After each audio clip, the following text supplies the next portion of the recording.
Northeast monsoon o amihan nakakaapekto sa northern at central Luzon at easterlies naman ang nakakaapekto sa nalalabing bahagi ng ating bansa.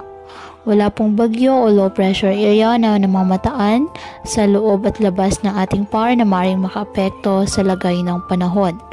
Ngayong araw, ang Caraga, Eastern Samar, Leyte, Southern Leyte, Cebu at Bohol. Asahan na maulap na kalangitan na may kalat-kalat na pag-ulan at thunderstorms dahil po sa easterlies. Ang Metro Manila, Cagayan Valley, Cordillera Administrative Region, Central Luzon at Calabarzon. Asahan na maulap na kalangitan na may mahihinang pag-ulan dahil po sa amihan. Ang Ilocos Region, asahan din po ang bahagyang maulap hanggang sa maulap na kalangitan with isolated light rains dahil sa amihan. Apektado naman ng easterlies at localized thunderstorms ang nalalabing bahagi ng ating bansa.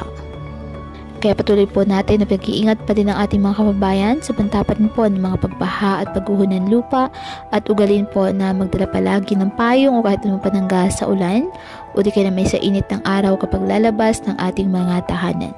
At yan po muna ang update sa lagay ng panahon ngayong araw. Muli, patuloy po tayo na mag-ingat at palaging tandaan, God loves you. Stay safe and God bless.